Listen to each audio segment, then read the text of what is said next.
Have you ever had a nightmare player who did whatever they wanted because it's what my character would do? Well, that's who today's video is about. A player so insufferable, they killed the campaign, and what's worse, they're related to the GM. Here's how it went down.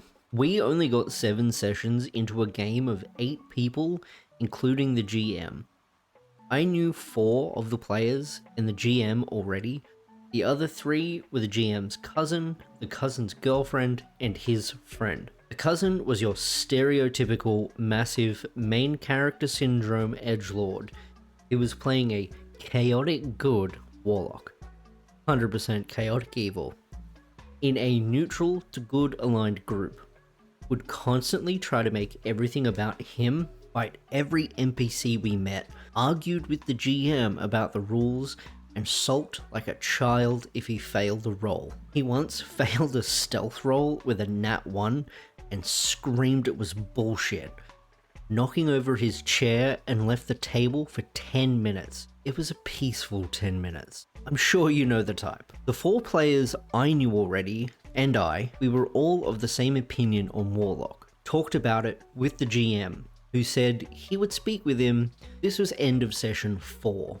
Before session 5 began, me and another player asked GM how the talk went. He shrugged and simply replied, "He said it's what his character would do." I said, "What about the above table arguing and sulking that is out of character?"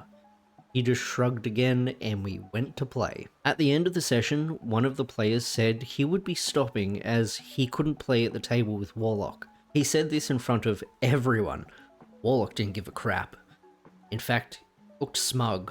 But his girlfriend, who was new to D&D and had actually been an awesome player so far, started yelling about how she would fight this leaving player and how dare he insult her man. It was a lot. By session 6, we had started to delve into my character's story. As the most experienced player out of everyone, the GM had thought starting with my story would be a good way to show others who had all met with the GM to discuss backstories, etc. in private session zeros, how it would go. Warlock would not stop complaining about how I was taking all the attention. Most definitely wasn't, and 2 players backed me up on that. And how my character was lame. A lawful neutral human male in his 40s fighter battlemaster. Another story would be boring. During session 6, he friendly fired on every single player with some eldritch blasts, even reducing his friend to 0 as we had just been in combat, and he knew that he was low. At this point, all players except his girlfriend had just had enough. I spoke up about how he wasn't being a good team player and was met with, "Whatever, it's what my character would do." Oh, brother, this guy stinks! Session 7 rolled around. I was both excited as the story had been great, but dreading it because of Warlock. Myself and the others were really fighting to keep enjoying it. Well, there was a fantastic but sad plot twist for my character when he arrived back home to his farmstead to find his wife dead, no more than a day gone. An emotional moment ensued, then Warlock struck. He decided it would be hilarious to decapitate my character's wife and use her head as a puppet. Oh my god, what a psycho. So I told GM I attack him and would be unleashing my full Battlemaster level 5 build into this Warlock, including all 4 superiority dice, action surge, and bonus action polearm master. Get him. GM told me to roll to hit my first attack. Instantly, Warlock started yelling, "You can't do that!" Another player said, Why the hell not? You attacked us all last session." He started shaking with anger. "It's not fair, you're attacking me personally." I looked him dead in the eye and said, "You just desecrated my wife's corpse and used her as a puppet. Of course I'm going to attack you. It's what my character would do." That is just poetic. He stormed out of the room, his girlfriend calling us all childish and going after him. GM just sighed and said we'd pick up again next week.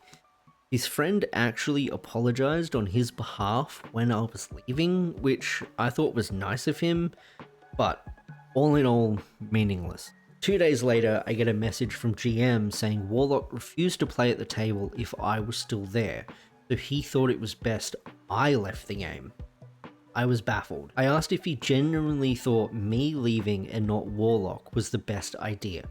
One player had already left because of him, and it was no secret me and the other 3, possibly even Warlock's friend, had been struggling to stay, and only had because GM was our friend and a great storyteller. If I went, I knew others would follow. He said, "It sucks, but he's family." So I said, fine. I won't play where I'm not wanted, screenshot the convo and sent it to the group chat, which included all players. Instantly, the others said they weren't interested in playing anymore. The last message I saw was Warlock saying, "How we can actually play an interesting game." I have no idea if they continued or not. I haven't seen GM since, not because of any animosity, just life, been busy. But me and the 4 players I originally knew started another game. One picked up GMing and asked if I would like to continue my character's story, as he had really been into it and everyone else agreed. Holy hell. What a tale. I know Warlock was GM's cousin, but like, if your family's being a dick, especially to your friends, and insulting the story that you're trying to tell, why keep them around? And I'm really glad that the players turned his logic against him, because it's what my character would do isn't a free pass. Have you ever had to deal with a nightmare player like this? Let me know down in the comments. If you enjoyed today's tale, please like and subscribe, and I'll catch you in the next one.